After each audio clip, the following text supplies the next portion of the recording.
Water is essential for agriculture. However, recently News First came across a group of farmers who have been enduring a chronic water shortage for several years.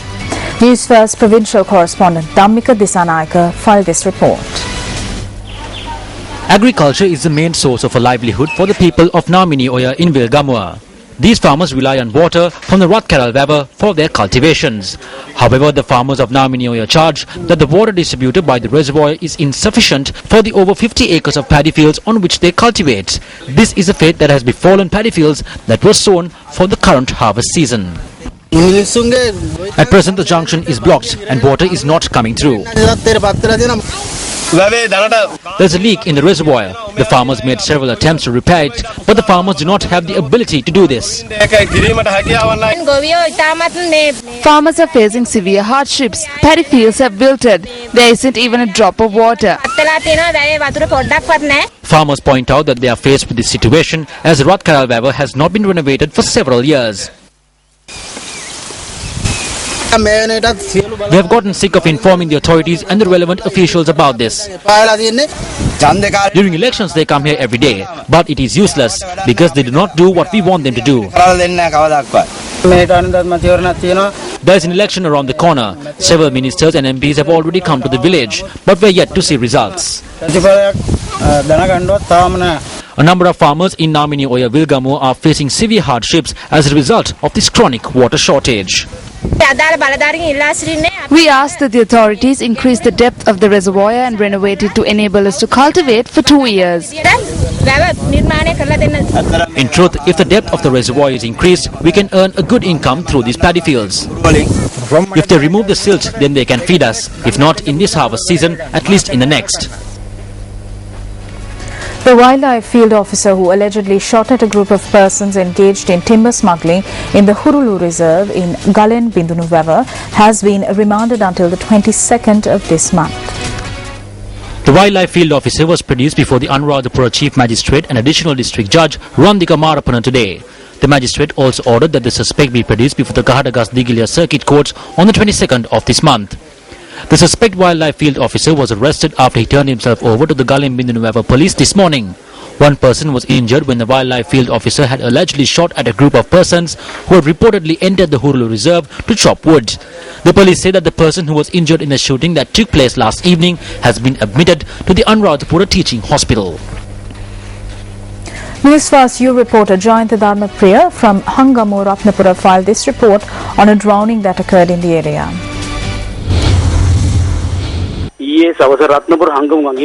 individual who went to bathe in the river in Hangamu, Ratnapura yesterday has drowned. The police lifeguard unit recovered the body this morning with the assistance of area residents. The deceased is a 50-year-old father of 3 who is a resident of the Lelapitia area in Ratnapura.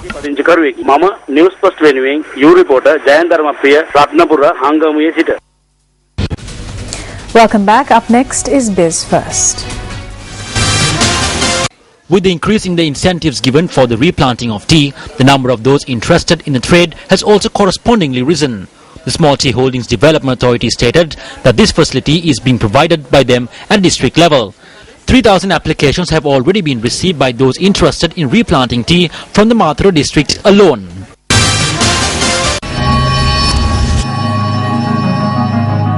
This is the name list of the Sri Lankan Rugby 7 squad selected to participate at the upcoming 2nd Asian Junior Sports Festival to be held on the 16th of this month in China. The schoolboy Rugarites who are included in the list released by the National Olympic Committee posed for an official photograph with the Minister of Sports on Wednesday while their participation in the tournament is still in doubt. They are trying to eliminate the existing ones and are trying to get new ones. If the crest is given to a player, then it is equal to representing the national team. Giving them that hope and then taking it back is not right. They are 16 and 17 years old who are not mature. It affects them psychologically. I can see that they cannot arrive at a proper decision. When the MPs say so, they eliminate the existing players and include players from outside.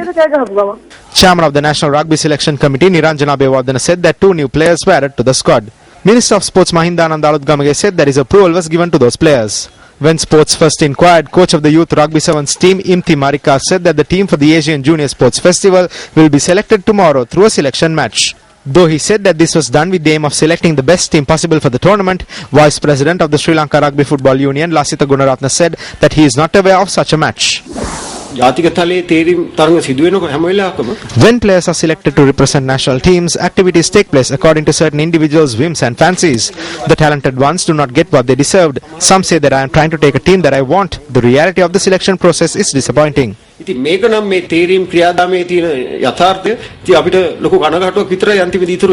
Sri Lanka Schools Rugby Association does not approve of the selection process carried out. The association secretary Susantha Mendis said that they were not involved in the selection process. He added that instead of teachers, army personnel being put in charge of the team, which consists of schoolboys, is a threat to their safety. Sports Director for Schools B.A. Aberatna said that complaints have been received on the team selection process, and he added that it will be investigated and a decision will be taken tomorrow. After the official photograph was taken, for whose need is another selection match being held? Is it not the responsibility of the Sri Lanka Rugby Football Union to avoid problems by simply saying that they are unaware of proceedings?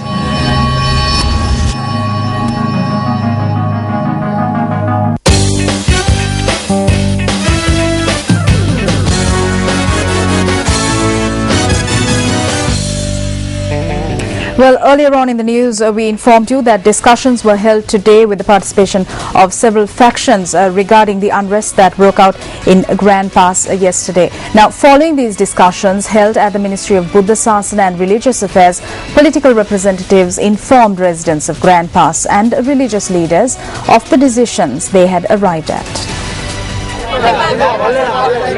Minister Patali Champika Ranawaka visited the Grand Pass area this evening and made clarifications to area residents.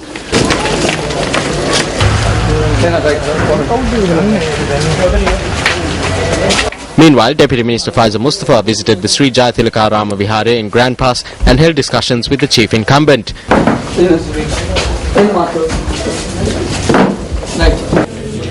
Subsequently, he visited the chief incumbent of the Samadhi Vihara in Grand Pass.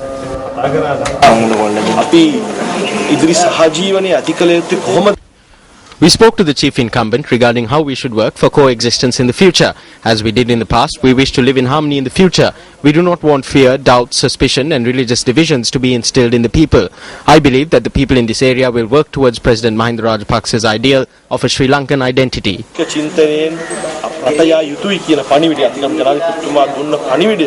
මේ ප්‍රදේශයේ ජනතාව ක්‍රියා කරයි කියලා එක මා විශ්වාස කරනවා. ඒවා තමයි අපි ප්‍රශ්නවලදී අපි මුණ පාන්නේ.